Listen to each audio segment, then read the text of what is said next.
오늘 우리가 읽은 민수기 25장은 이스라엘 백성이 모압 여인들과 음행하기 시작한 이 사건에 대해서 기록하고 있는데, 이 음행 사건이 왜 문제가 심각한 결과를 초래하게 되었느냐 하면, 모압 여인들이 자기 신들에게 제사할 때 이스라엘 백성들을 초대했기 때문입니다. 그래서 이스라엘 백성들은 그들에게로 가서 그들의 신들에게 전하며 우상 숭배에 동참했습니다. 이에 하나님은 진노하셨습니다. 지금 이스라엘 백성들은 요단강을 목전에 두고 있어요. 이제 저 요단강만 건너가면 정복 전쟁을 시작해야 합니다. 그래서 잠시 모압 평야에 있으면서 군대를 재정비해요. 이제 26장에선 군대 계수, 두 번째 인구조사가 나와요. 인구조사를 한 이유는 군대에 동원될 수 있는 사람을 계수하는 거예요. 더구나 하나님의 사람 모세는 지금 이스라엘 제2세대를 향해서 하나님의 율법을 다시 한번 가르치죠. 그리고 마지막 당부의 말을 남겨요. 이 모세의 마지막 당부의 말을 기록한 성경이 신명기잖아요. 모세가 그곳에서 죽음으로 민수기는 끝납니다. 따라서 이스라엘이 모압 평야에 있었던 지금 이 시기는 이스라엘 제2세대에 있어서 시내산 언약을 갱신해야 하고 율법을 다시 이어받아야 하는, 그리고 군대를 다시 재정비해야 하고 전열을 가다듬어야 하는 아주 중요한 시기였습니다. 그런데 그 순간 모압 여인들과 이스라엘 백성들이 음행하기 시작했고, 그들의 신에게 제사 드리는 우상 숭배 사건이 벌어진 겁니다. 이것은 출애굽 제1세대가 시내산에서 금송아지를 숭배한 사건과 비견할 수 있는 일이었습니다. 이제 출애굽 제2세대, 새롭게 된 세대죠. 가나안 땅으로 들어가야 할 세대입니다. 그런데 음행과 더불어 또 우상 숭배 사건이 불거진 거예요. 그래서 하나님께서는 진노하셨습니다. 이에 하나님께서는 모세에게 이렇게 명령하셨습니다. 여호와께서 모세에게 이르시되 백성의 수령들을 잡아 태양을 향하여 여호와 앞에 목매어 달라. 그리하면 여호와의 진노가 이스라엘에게서 떠나리라. 여기서 하나님은 백성의 수령들 잡아 태양을 향하여 여호와 앞에 목매어 달라 명령하셨습니다. 여기서 태양을 향하여 라는 말은 백주, 다시 말해서 대낮을 말해요. 모든 사람이 밝히 볼 수 있는 이 대낮에 목매어 달라는 거예요. 여기서 목매어 달라는 말은 목매서 죽이라는 게 아니에요. 율법은 사람들을 목매서 죽이는 것을 금지하고 있어요. 목매서 죽이라는 게 아니라 죽인 다음에, 처형한 다음에 나무에 매달아 놓으라는 겁니다. 그런데 하나님은 백성의 수령들을 죽이라고 명령하셨어요. 여기서 백성의 수령들이란 각 지파의 족장들 또는 천부장, 백부장, 50부장처럼 백성을 지도하는 위치에 있었던 지휘관들을 의미합니다. 하나님은 그들에게 책임을 묻고 그들을 처형하라 명령하신 거예요. 모세는 하나님의 종이죠. 그 누구보다 이스라엘 역사상 어떤 사람보다 더 신실하고 충성된 사람이었습니다. 이스라엘 역사상 모세만한 사람은 없어요. 하지만 모세가 단 한 번 하나님의 명령에 따르지 않은 적이 있었는데 바로 이 명령이에요.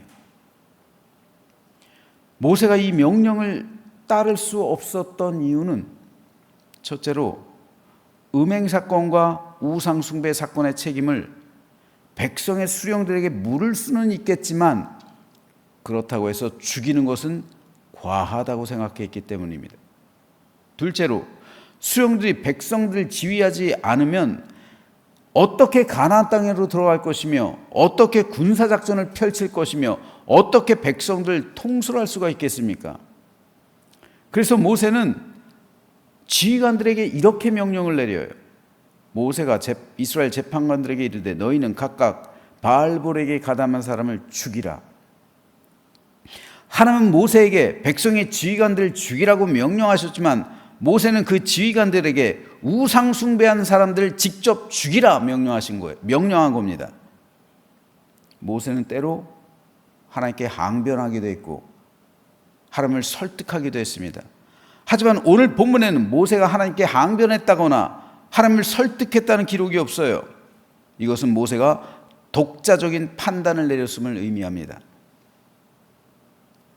자, 그런데 왜 하나님께서는 이렇게 명령을 내리셨을까요?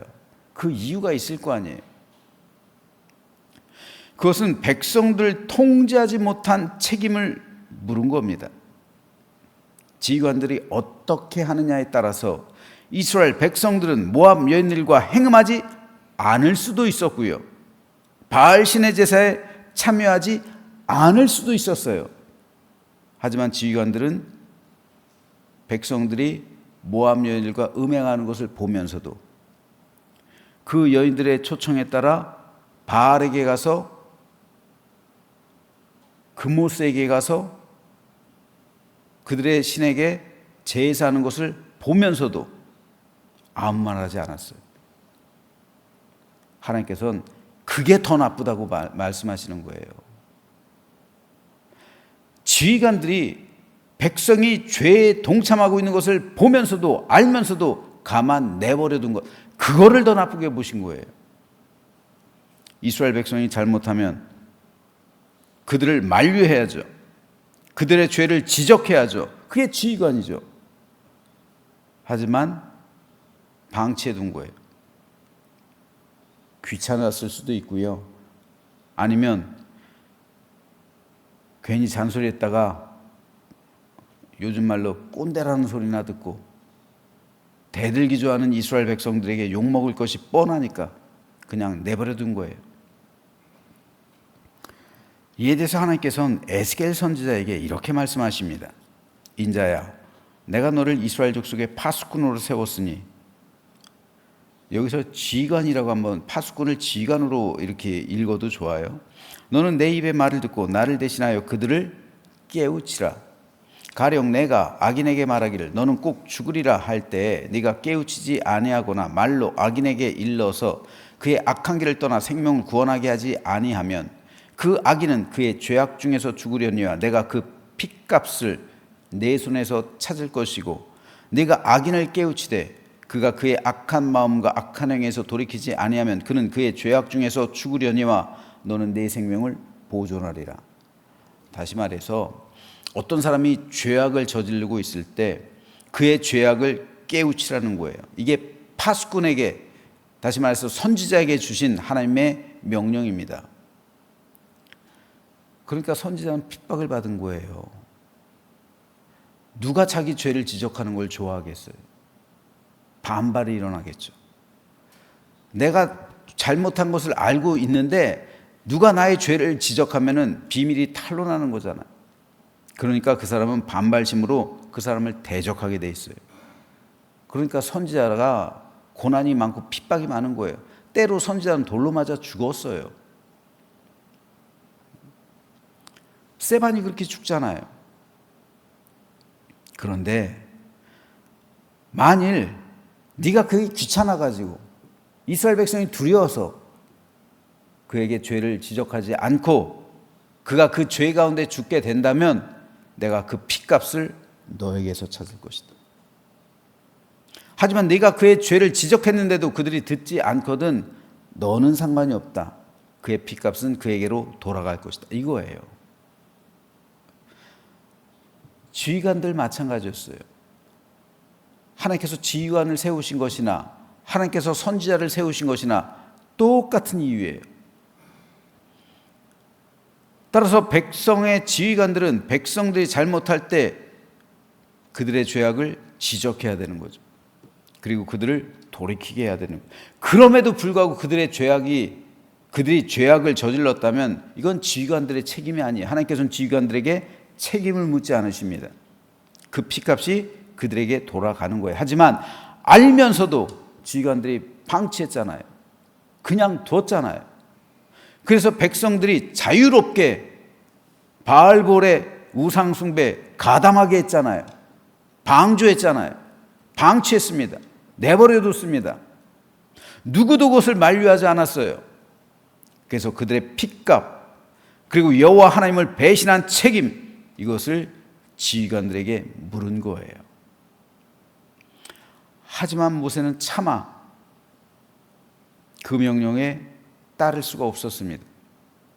지휘관들을 다 죽이면 모세도 죽는 마당에 누가 고집세고 완악한 이스라엘 백성들을 인도하겠으며 누가 그들을 통솔하겠습니까? 그리고 이것은 백성의 지휘관들에게도 어려운 문제예요. 모세는 그래서 백성의 지휘관들에게 너희가 바알볼에 가담한 사람 다 죽이라. 모세는 아마도 하나님께서 너희를 죽이라고 명령했다 말했겠죠. 그러니 너희가 직접 그 사람들을 찾아서 죽여라, 이런 명령을 한 거예요. 그러나 지휘관들로서는 어떻게 내가 살겠다고 그 사람들을 또 찾아다니면서 죽일 수 있겠어요? 이건 그 부족 안에서 일어나는, 이스라엘 백성 안에서 일어나는, 어쩌면 그 안에서 일어나는 전쟁이, 싸움이 되겠죠. 그래서 그 지휘관들도 모세의 명령을 따르지 못하고 있었어요. 그리고 회막문에서 울고 있었어요. 그런데 그 순간 이스라엘 자손 한 사람이 미디안 여인을 데리고 와서 자기 처소로 들어왔어요. 그리고 심지어 이 사람은 지휘관이었어요. 이에 격분한 아론의 손자 비나스가 그 처소에 들어가서 창으로 그들을 찔러 죽입니다. 바로 그 순간 이스라엘 백성에게 시작되었던 연병이 그쳤습니다. 모세가 하나님의 명령을 따르지 않았기 때문에 하나님은 연병으로 이스라엘 백성들 죽이기 시작하신 거예요. 이 연병의 특성은 뭡니까? 불특정 다수예요. 죄에 동참한 사람들만 골라서 죽이는 게 아니라 불특정 다수로 이스라엘 백성을 죽이는 거예요. 이 죽음이 더 확산될 수가 있었는데 비느하스로 인해서 연병이 그쳤던 거예요. 24,000명이 이미 죽은 후였습니다. 이에 대해 하나님은 이렇게 말씀하셨습니다. 제사장 아론의 손자 엘르아살의 아들 비느하스가 내 질투심으로 질투하여 이스라엘 자손 중에서 내 노를 돌이켜서 내 질투심으로 그들을 소멸하지 않게 했다. 다시 말해서 소멸하지 않게 했다. 다 죽이지 않게 했다는 거예요. 만약 비느하스의 이 일이 없었더라면 불특정 다수를 향한 이 연병이 모든 사람을, 이스라엘 백성을 다 진멸했을 수도 있는 거예요. 왜냐하면 모세가 하나님의 명령을 따르지 않고 있잖아요. 그리고 백성의 지휘관들도 모세 명령을 따르지 않고 있잖아요. 그런데 비느하스가 나서서 이 일을 해결한 겁니다.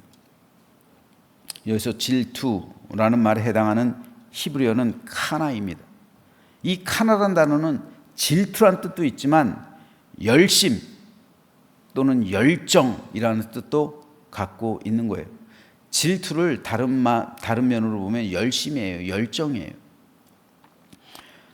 하나님을 일컬어 질투하시는 하나님이라고 표현하는데 이 말은 이스라엘을 열정을 다해 사랑하시는 하나님이라는 의미도 되는 거예요. 하나님은 비느하스가 나를 그렇게 열정적으로 사랑했다라고 말씀하신 겁니다. 그래서 아무도 나서지 않을 때 비느하스가 나서서 그들의 죄악을 소멸했다는 거예요. 그래서 하나님의 진노를 멈추게 했다는 겁니다. 하나님은 사랑과 긍휼의 하나님이죠. 하지만 우상 숭배의 죄악에 대해서는 참지 않으십니다. 그래서 모세가 지휘관들을 죽이지 않으니까 연병으로 백성들을 심판하신 거죠. 그리고 이미 2만 4천 명이나 되는 많은 사람이 죽었어요. 하나님 역시 이것을 기뻐하지 않아요. 그러니까 죄악이 소멸되지 않고 있는 거예요. 모세가 하나님의 명령을 따르지 않고 지휘관들도 그 모세 명령을 따르지 않고 있으니까 심판이 끝나지 않는 거예요. 그런데 비느하스가 죄악을 소멸한 거죠. 어떻게 보면 하나님께서는 하나님을 말릴 어떤 명분이 필요하셨을 수도 있어요. 하나님의 진노를 돌이키게 할 어떤 사건, 어떤 구실, 어떤 이유, 어떤 근거, 그것을 찾으셨을 수도 있어요. 그들의 죄악을 소멸할 어떤 정당한 근거가 있어야 되는데 바로 비느하스가 그것을 제공해 준 거예요. 그러므로 오늘 본문의 핵심 단어는 질투입니다. 이 질투는 살아가는 열정에서 나오는 열심이에요. 하나님은 이스라엘 백성을 질투하도록 사랑하신다는 거죠. 열정을 다해 열심으로 온 마음 다해 이스라엘 백성을 사랑하신다는 것. 그렇기 때문에 우상숭배는 질투하시는 하나님 앞에서 죄악이에요. 이 우상숭배의 죄에 대해서만큼은 용서하지 않는 거예요. 남편과 아내가 남편과 아내, 즉 남편이라고 하면 남편이 혹은 아내가 남편과 아내의 다른 것은 다 용서해 줄 수 있어요. 하지만 바람나는 건 용서할 수 없어요. 이건 배신입니다. 그렇잖아요. 이건 배신인 거예요. 다른 잘못들은 다 이해해 주고 다 용서해 줄 수 있어요. 하지만 불륜, 바람, 이건 용서해 줄 수가 없는 거예요. 어떻게 이걸 용서해 줍니까? 그럼 가정이 어떻게 되겠어요? 그렇기 때문에 질투한다는 것은 바로 이런 의미입니다. 열정적으로 열심을 다해 사랑하기 때문에 이 죄악을 용서하지 않는 거예요. 그게 질투하는 하나님이에요. 그리고 비느하스가 이 질투하는 하나님의 마음을 가졌다는 거예요. 그 당시는 모세보다 오히려 비느하스가 그 하나님의 마음을 가졌다는 거예요. 그래서 하나님의 열정으로 하나님을 사랑했다는 거예요. 그리고 그들의 죄악을 소멸시켰다는 거예요. 하나님의 명령을 따랐다는 거예요. 이 사람이 누구라고 그랬어요? 이 남자가, 데리고 왔던 남자가 이스라엘의 지휘관이라고 그랬죠. 가서 지휘관을 죽인 거예요. 비느하스가. 하나님의 명령을 모세를 대신해서 실행한 거예요. 하나님의 명령을 실행했죠. 한 사람이라고 죽였잖아요. 그래서 하나님께서는 진노를 멈추신 거예요. 정당한 근거를 찾으신 거죠. 그래서 하나님께서는 기뻐하신 거예요. 비느하스가 아니었다면 연병이 계속 퍼져나갔을 것이고 어쩌면 지휘관들을 죽일 때까지, 하나님의 명령이 실행될 때까지 이스라엘 안에서 심판이 계속됐을 겁니다. 하지만 비느하스가 지휘관을 죽이죠. 그럼으로 인해서 하나님의 진노가 멈춘 거예요. 그래서 하나님께서는 비느하스를 축복하십니다. 어떻게 복을 주시냐면 내가 그에게 평화의 언약을 세울 것이다. 샬롬의 은총을 주세요. 샬롬의 언약, 그리고 직분의 약속을 주십니다. 너는 나를 이어서, 너는 아론을 이어서 하나님을 위한 대대로 제사장이 될 것이다. 그리고 세 번째로 자녀의 약속, 대대로 제사장이 되는 약속을 주십니다.